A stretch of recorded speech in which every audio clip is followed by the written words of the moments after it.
Alright y'all, today we're back in Baldur's Gate 3. Today's build is going to be what I like to call a Spellslinger. There's two spells we're going to be focusing on for this build, and that is Eldritch Blast and Scorching Rays. And so this is just going to be a big damage dealing spellcaster, kind of like a machine gun mage. So if that sounds like something you're interested in, stick around. We're going to go through Character Creator, Act 1, Act 2, Act 3, and then a gameplay section at the end where I'll mention some pieces of equipment, but for my builds in general, we build out the framework and kind of like the skeleton of a build that will perform in Tactician and Honor mode. And then of course, items, equipment are just going to make this build even better. But that's about it. Let's go ahead and head into Character Creator. All right, in Character Creator here, we're going to be making this character. We're going to be using Will. A lot of people don't like Will so much. I like Will as a character. He's kind of like, him and Karlach are like genuinely like good people and are in a good place as far as being like good people still when the game starts. Everybody else kind of has a lot of like baggage that they wear on their sleeves, but those two are just, you know, they're good people. I like them a lot. Anyways, back to the build. So we're going to be starting off with Warlock here, and then our cantrip wise, the only cantrip we really need or is required is Eldritch Blast here. Everything else is going to be utility, so I just went with Friendship. Subclass, I think the Great Old One or the Fiend, perfectly fine for this build. I'm going to go with the Fiend. Spell-wise, Hellish Rebuke is a great reaction. It's going to give you more damage.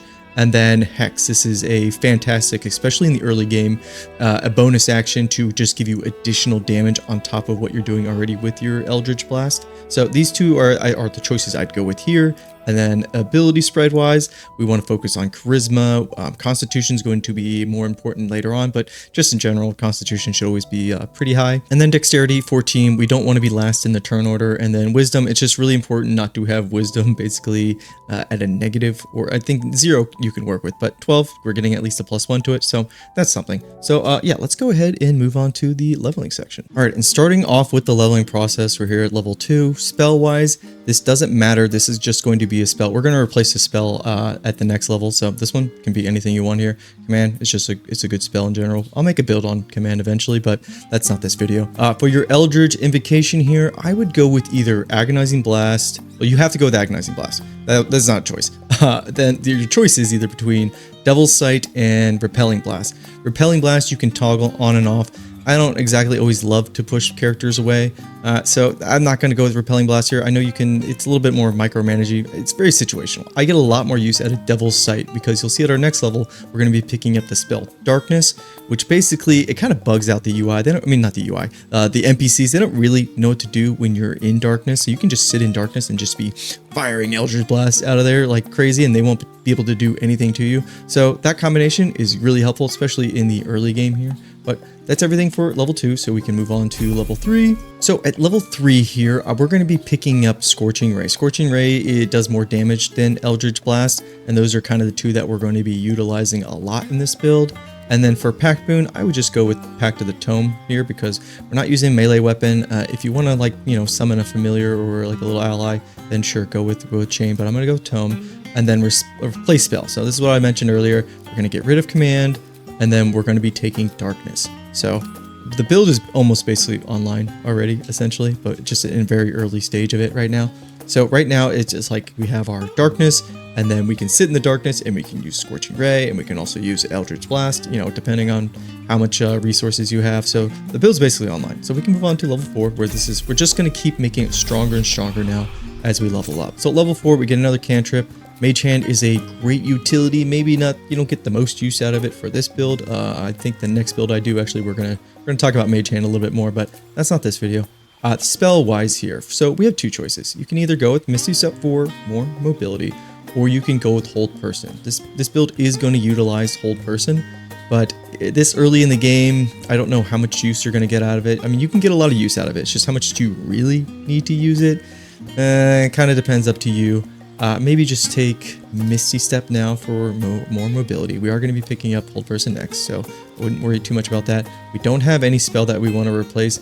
Maybe Hellish Rebuke, because as a Warlock, you only have I think at this point 2 spell slots. So you kind of are limited on your spell economy. Now you do get those spell slots refreshed on short rest, but using this during combat, it kind of, it's got to be a situation where you can probably either kill the target as a reaction, or I just wouldn't bother using it in general, just because, yeah, you are limited on how many spells you can use. For our feat, there's a lot of great choices. You could play around with doing Spell Sniper. We'll talk about this actually a little bit later, but just keep that in the back of your mind there. Another great one here is Dual Wielder, so you can hold 2 staffs. I'm not going to utilize this feat actually in this build, but again, next build we're gonna go a little bit outside of what I usually talk about. But for this, man, super boring. We're just going to go with ability improvement, and then we're going to bump our charisma up to 18. There's going to be a lot of perks we get that are going to scale off of our charisma. So having our charisma as high as possible it's really strong for this build. I'm not going to mention Hag's Hair only because Hag's Hair, it's so situational because you only get to use it on one character. So if you're going to use Hag's Hair, at the beginning there, I would make sure that the charisma is at 17. So I'm going to assume you're not going to use the Hag's Hair on this character. So bumping up the ability score to 18 is a great choice at this point. So we can move on to level 5. Now at level 5, our pact gets deepened, and because for this build we picked Tome, we get haste now, which is super powerful. We're not really going to be using it too much, but you do have that option. Spell-wise, you can go with Hold Person, depending on your party composition. Another great spell here is Hunger of Hadar. As a Warlock, this is a fantastic pick. If this was going to be a pure Warlock build, I would take Hunger of Hadar, because this is it's a big ability. It has a huge spread. It does a lot of things where it blinds targets, and it does damage as well. It's a very powerful spell. Also, it is a concentration. But we're not going to be getting too much use out of it, unfortunately. We're already going to be concentrating on Darkness or Hold Person, because those two I think synergize really well with Eldritch Blast and Scorching Rays. Another option here would be to take Counterspell if you think you need it at this point. I don't think you do. There's not a lot of strong spellcasters this early in the game, so I would go with maybe Hold Person here. I would go between these two. And then our Invocation here, this is where I'd probably take a Repelling Blast just to have that option to push a target. And then replace spell-wise, there's nothing really we want to replace here. I mean, you could make the case for getting rid of Misty Step if you don't really think you need that mobility, but I like to have that mobility on basically all my characters to get them out of bad situations. But we can move on to level 6 now. Level 6 is a Warlock. We get Dark One's Own Luck. This is just going to give us a 1d10 for ability checks. That's a nice perk to have. And then spell-wise, this is where I would probably take Hunger of Hadar. I think it's just so strong, especially if there's a bunch of small minions to destroy. Hunger of Hadar can basically just lock them down. And there's a point in Moonrise Tower or in Act 2 at Moonrise Tower, where Hunger of Hadar completely kind of trivializes a big fight in a lot of ways. It's just a very strong spell. And so that's why we're going to take it here. Replace spell, we have nothing to replace. Everything we have is pretty locked in. And then we can move on to level 7. But let's first talk about what you're doing in Act 1. How does this all work together? Well, the first thing you want to do when you start combat is to cast Darkness. And then you can just sit in Darkness and sit there and cast Scorching Rays and also Eldritch Blast. And you'll be completely protected from most enemies in the game. If you don't want to sit in Darkness, you can go up and use your Hold Person on somebody, and essentially, as long as you're within the minimum range distance, every one of your Scorching Rays or your Eldritch Blast that land will automatically critical. It is a crap ton of damage. That's why Hold Person and either one of those two spells, they synergize extremely well together. And so that's why we also bumped up our Charisma, because we just want to make sure that we're having the highest percentage chance to hit. And then our Eldritch Blast gets, an additional benefit from our Charisma modifier as well. So that's kind of like how that all synergizes together. There are some pieces of equipment. I'll put them up on the screen now. You get one, I think the gloves from the Underdark. You have to do, I think you just buy them off the vendor, the bugbear down there. This gives you a free Scorching Ray, which is very helpful because, again, as a Warlock, we're kind of limited on how many spells we can use. And so this is just it's like basically a free use of a Scorching Ray. It's only once per long rest. And then there is also a helmet that does the same thing. It just gives you another scorching ray. So we get 2 scorching rays per long rest to use for free, essentially, on top of you know, how many other scorching rays we're using with our spells. So those just kind of give you some, kind of help out your spell economy a little bit, you know, depending on how reliant your party is on long resting or short resting. You know, you just kind of got to play with that yourself. But this class is already doing, is basically, this build is already set up. What we're going to do further is just going to make what we're already doing that much stronger. So let's move on to level 7 and then to basically Act 2. All right, and then Act 2 here, level 7. This is going to be basically our last level into Warlock, and then at level 8 we're going to do a full swap essentially. But we're going to stick to Warlock for right now. The spell we're going to pick up is Counterspell. This is an okay pick, but again, we're already limited on our spells, but you can more focus on being the utility, kind of like spellcaster of the party as a Warlock, and just keep focusing your damage with just Eldritch Blast, because Eldritch Blast is a fantastic, it's the best cantrip, and it just does so much damage. You could just be using Eldritch Blast and then save your spell slots for Counterspell and other reaction abilities. So you have that option here. That's why I'd take Counterspell. I wouldn't take something like Fireball. I think that's a little bit overkill, kind of breaks what this build is trying to do. And then for the Eldritch Invocation here, you could go with Book of Ancient Secrets, and then you get to use these without expending a spell slot. So some of these are nice. I think Silence is actually the only good one out of here. Or you could go with Dreadful Word to get Confusion, and this kind of rings back to what I was talking about with Counterspell, where this character at this point could be more of a utility debuffer spellcaster, and then you just focus your Eldritch Blast for your damage. That's a way you could play it as well if you think you need more of that utility role for your party. But obviously this is more built for, this is, once we get to max level, it's definitely going to be built straight for just damage. But at this point, you know, you got options. This is our last level into Warlock. So at level 8, we're going to do the full swap. So we're gonna rewind it all back and basically respec and start from the beginning, but we'll go pretty quick. All right, and then starting with our respec here, we're going to pick Sorcerer. Cantrip wise, this really doesn't matter because we're respecing, so we're going to get Eldritch Blast back. So anything here is kind of up to you. Spell wise, the only really good one here is Magic Missile. We kind of want to be wary of how many times we use a reaction, but Shield is very situational. It's a great pick here. We want to pick Draconic Bloodline for our subclass because at level 6 Sorcerer, depending on which line you take here, we're taking Fire. That's going to synergize with Scorching Rays. We're going to get, again, our Charisma modifier added to our fire attacks from picking Draconic Bloodline here. So that's really good. What you look like dragon-wise, I never like having scales, especially with the horns for you, Will. I don't know. Too much, dude. Ability score, you know, same spread as before. Obviously, if you take the Hag's Hair, I would go 17 Charisma here. But let's move on to the rest of the leveling. All right, and then level 2, I would just pick up something maybe like, it doesn't really matter, maybe Enhanced Slave, this is not that important. I would go with Twinned here, that's a really good one. Distance or Extended, that's kind of the picks I would make. But we can quickly move on to level 3. And then at level 3 here, we get for our spell selection, we're going to go Scorching Ray, obviously. Meta magic wise, because we're going to be focused more on damage, I would go with Quicken first. We don't need to replace any spells, and we can move on to level 4. Level 4 cantrip, doesn't really matter, just maybe Fireball. Other spell wise, maybe this is where you should take Misty Step or Hold Person or Darkness. We're actually going to pick up Darkness here for right now. Replace spell. Actually, we can replace a lot of our spells right now. I would get rid of Enhanced Sleep, and then I would take Hold Person as well. And then for our feet, we're doing the same thing. We're going to pick Charisma, and we can quickly move on to level 5. Level 5. Spell wise, this one again kind of up to you. None of these are super important for the build. I will just take Misty Step for now because our concentration, again, I'm still kind of using concentration for that darkness effect. Replace spell wise, we don't have anything we really want to replace here. You could replace shield if you really want to.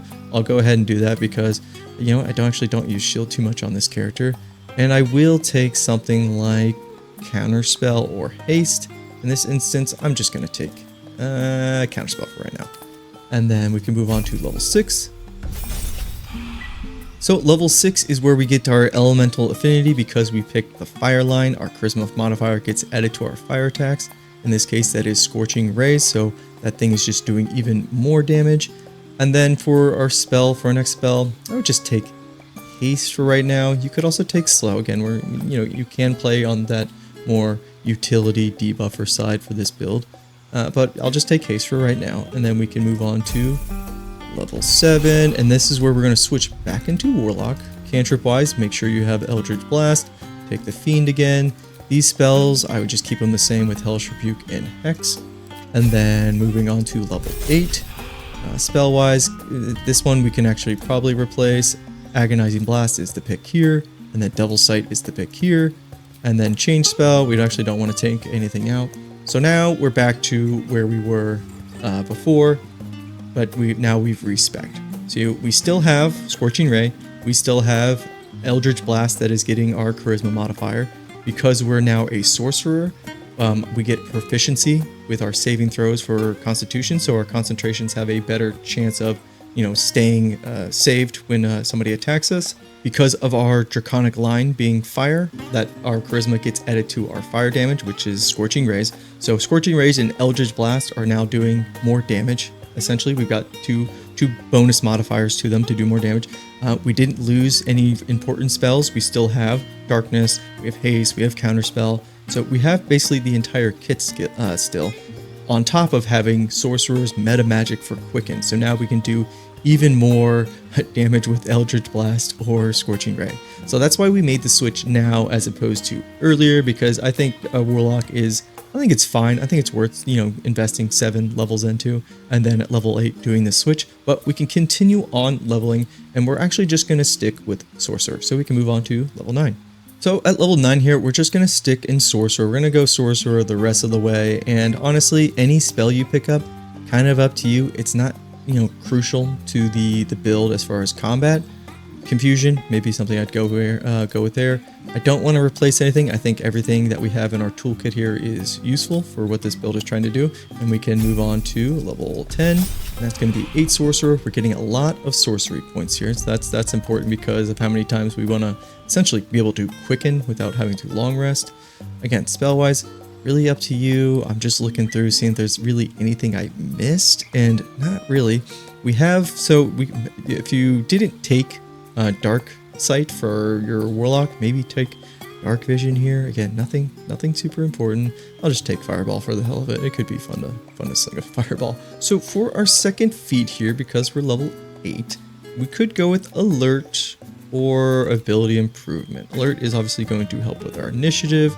This is really helpful in Honor Mode and Tactician, especially when you have enemies that not much you can do when they just kind of pop out. If you know, you know. So this will help prevent that and to make sure you're at the top of the turn order, which as a damage healer, very important. Or you could go with Ability Score Improvement and just bump your Charisma up even more. I'm going to go with Ability Improvement because we have so many things that are getting basically juiced from our Charisma just being higher. So I think just making sure this is high as possible. It's super boring, I know. But it is just very helpful. So we can move on to level 11. And level 11 is probably when you're going to be getting into Act 3. So quickly to talk about what's really different about what we were doing before for Act 2. So what we were doing in Act 2 for this build, we didn't get anything new. We're not really changing up too much what we're doing. We can just do it better because at the end there, we're able to quicken and just, sling even more spells out. So that's really the only difference. We have a few new, utility picks that we made, like Confusion. We can hold person to some people. Counterspell is also something this build could be doing at that moment. So, but the big thing is what you're utilizing with this class as far as concentrations. If you don't want to use the darkness, it's not the band. If you don't want to use the darkness spell, you could be using Hex instead and really be focusing down a target, especially with how many modifiers we have going on. And again, none of this is with equipment. So you're getting so many different modifiers from your Charisma. You could add Hex on top of that if you want to use that for your concentration. And so you're just going to be blasting with so much damage. But if you don't want to use, Hex either, you have the ability to confuse. You can use Hold Person. But you have to pick one of those essentially. We lost Hunger of Hadar, which is a shame, but this isn't a pure Warlock build. I'll do one of those eventually because I think Warlock is a fantastic spellcaster in general, but that's not for this build. So that's really what we're doing in Act 2. Now in Act 3, the last 2 levels here, we're really just going to be picking up very I would say situational, well, just something you're going to be using only in a few situations, but they're going to be so freaking helpful. And the first one here is Hold Monster, especially with Heightened, which we're going to get at our next level for our meta magic. Oh, it's so strong. So let's go ahead and get to level 12 here. So we're 10 sorcerer. I don't know why they give you a cantrip at this point. You're never going to use it. But for our meta magic, we're going to pick Heightened. And so that pairs really well with the Hold Person and Hold Monster. You're going to be so strong, especially about some bosses there. Ooh, it's just going to make them basically a cakewalk. And then for your last spell, this one's really up to you. I mean, I don't think you can really go wrong with a lot of these. Maybe slow, I don't know. I'm just gonna pick shield here. I just like having shield for that survivability. But that is the leveling process. We can now jump into the gameplay section, or I'll go over a little bit of the equipment that I'm running, but a lot of things we were talking about here they don't depend on equipment. We're already going to be doing so much damage in general. But let's go ahead, let's move to the gameplay section. All right, then in the gameplay section here, let's take a look at the spell bar there. So clean as far as like what we're using, especially as a spellcaster. You can kind of sometimes get overwhelmed with spells, but really it's just, this is a very, very straightforward build. You know, we have all these options for our concentrations. Usually the only two that I really utilize is either Hex, is usually for a boss or a single target, Hold Person, and then Hold Monsters for very couple situations, but also Confusion, same thing. Don't really use Slow that often. And then this character does have the ability to cast Haste on themselves. I wouldn't really recommend it in most situations, but it's nice to have. I wouldn't even consider this character somebody that needs to be haste, so if you do have a like haste battery character, I don't think this character is really necessary to target because they're just going to do so much burst damage. But you gotta keep an eye on how many spell slots you're using. But let's go to the equipment real quick. And so I'm just using stuff that is essentially, this is for a person using a weapon. I don't know why they have it. Anyways, but I'm just going with things that are just going to, again, make this build even stronger. So this is a Act 3 hat, again, +2 to our charisma. So many things right on our charisma for this build. So this is just a natural pick here. These potent robes you get in Act 2, I believe, for saving the tieflings at Moonrise. Our cantrip, which is Eldritch Blast here, is just going to do even more damage based off of our charisma modifier. It's so strong, so many things. This is what I was talking about earlier, where the build was already great as a foundation, as a skeleton. There's just some pieces of equipment that are just going to make this even stronger. I picked the quick spell gloves. There's probably actually some better gloves for this, but this just lets us do our cantrip as a bonus action once per short rest. It's useful sometimes, maybe if you don't have enough sorcery points for casting Quicken. So that's a good choice there. This amulet here, this is just to help out our spell economy. Risky ring, I probably actually wouldn't use this on this character because I'd rather use this on a melee character, but for this build, I'm gonna use it here. And then the staff. So how do you pronounce this? Marco Esquire? I was elected to lead, not to read. Number 3. Who knows how to pronounce that? Some gibberish. This is going to add. This is a fantastic staff in general. This you also get in Act 3, but again, there's a lot of great staffs that give you +1 to your spell attacks and rolls. But this is just a fantastic staff for Kerhesker's favor there. This will add. But this is an action on the side there, so you actually gotta cast it. And a lot of people actually don't cast this too. That's his favor. But this will give us our proficiency bonus to our fire damage. So in this instance, we're going to be utilizing it with Scorching Ray. So make sure that's like basically your only prep. But that lasts the entire time until you long rest, so it's really helpful. I'm going to turn off that reaction. I never ever use this elemental affinity resistance. So we're going to turn that off real quick. And then shield wise, I'm using the adamantite shield because I don't want to get critically hit in this instance. But here's a little trick. I don't usually mention this because it's a bug. We're not meant to do this. But if you have a shield, so in my case, this is Shield of Devotion. You get this at the Last Light in vendor. So this is a great pickup, especially if it's a sorcerer. But put it on your hotbar here, equipped it, and it gives you a +1 to your spell slot level 1. You can go ahead and convert a sorcery point into this. So you get a sorcery point. So now we have 11 sorcery and it used up that spell slot. Unequipped it, we equipped it back. And so we're going to run this all the way down to where we'll have 0 level 1 spell slots. But every time you equipped and unequipped this, it'll add that you'll be able to, it'll refresh the level 1 slot here, and then you'll just be able to add an infinite amount of sorcery points that you then can convert back into all the level 1 spells if you want to, that you were missing. So this is something that it's a bug. You know, I don't mention it because it's not something I would like to make builds on, considering I don't know how people feel about using something like this. But let me just show off how it works there at the end, because so you can see that even though I run out of level 1 spell slots, the shield just will keep refreshing that spot, so you can just keep making sorcery points over and over and over again. And I thought this would be something that got fixed, but nope. You can see that every time I equip the shield, I get another spell slot back, and I can just keep racking them up. So just know that is something you can do with every sorcerer build in general. I never usually do mention it because, again, I thought they'd fix it, and you know how you feel about like a bug like that. That's, I don't know, is it broken? Kind of, yeah. I just don't know how to feel about that, but I feel like I'm mentioning it here now. But that's the setup. Let's go ahead and get into the combat. Now for this, because it is going in solo, I am going to cast haste on our Warlock here. In this case, it's Will. And then that's basically all the prep, and we can just jump straight into the fight. So in this room, usually we like to go for the spellcaster. I feel like we could either go for spellcaster or we could go for against one of these guys here. That's not a bad option. We actually didn't get a great initiative roll. Oh my god, we're getting absolutely dunked on. That's okay. Let's see if we can save this, because this build is, you know, we got a lot of options here. So we're going to go with heightened. We're going to go with hold person. Yes, we can reach him. Sweet. So we're going to hold person on everybody. And heightened just gives you advantage on the rolls for this. Excellent. Oof, you love to see it. All right, so we didn't succeed against the mage there. So the question is now, do we want to kill the mage, or do we want to kill this guy's he is a heavy bruiser. He will beat the crap out of you. We're going to go for him because I just want to absolutely just obliterate him. She might counterspell it, but you know, that's fine because we have ways to, we have quicken that we can use as well. So we're going to go ahead and use Scorching Ray. And so we got close to him because a mistake I made in my Bard build was I was outside the minimum range of hold person that you need to be to critical. So you have to be pretty close to a hold person to get that automatic crit. And then we're just going to absolutely obliterate them with as many Scorching Rays as possible. They're all gonna crit. Damn, that felt good.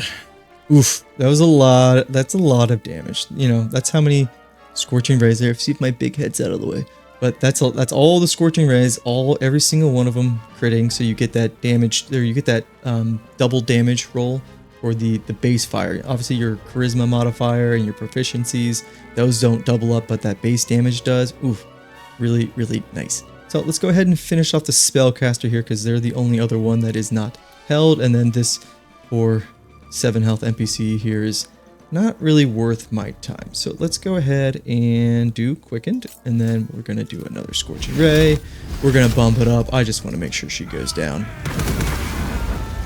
Even without all the crits, it's still a lot of damage. It's really, really strong. So that'll end our turn here. I don't think they're going to be able to do too much. Yeah, sorry. And they're still stuck on hold person. Now we can show off the other side of this as well. We're going to proc their opportunity strike, which is fine. Don't need to react to that. Oof, should we just Hellish Rebuke him? Yeah, sure, why not? Oof, torched him. Good deal, good deal. So we can actually show off the other side of this, which is the darkness side. So they're not going to be able to see us. Kind of do a full showcase here. So they can't see us. Just going to go ahead and blast them with Eldritch Blast. Missed one of them, but 18 and 20 damage. That's just for one freaking cantrip. That's so good. And then we can use our gloves here for our quick fingers. And then go ahead and just blast them again. All have advantage. Oh, so strong. And then let's see what this guy does. He's going to throw at me, actually. This is why I took shield, actually. Because shield's that's a nice one to use here. This guy, I don't think he'll enter in here. I think he'll only throw in here. So let's just go ahead and just keep blasting him with Eldritch Blast. Man, so strong. I think that's about it for him. Yeah. So that's the build. I kind of showed you both sides of it. This darkness play here, this is what I'd be doing in the early game, because NPCs usually won't enter it or even throw things into it, but this guy was brave. Then with the hold person maneuver that I did at the beginning, that is more of a late game because of the investment into, you know, you need to cast Heighten. You don't need to cast Heighten, but Heighten basically almost guarantees that they will fail their check for it, so they'll be stuck there. And then running up to them and Scorching Ray, Eldritch Blast for those automatic crits. Oh, it's really, really strong, guys. So that's the build. Hope you guys enjoyed it. Next one is going to be, next build's going to be another spellcaster, but it's going to be very gear dependent. There's going to be a lot of gear that synergizes with it really well. And then yeah, I think I might go shave my beard a little bit. I'm getting a little scruffy here, so I will catch you in the next time. Peace, and yeah, take care.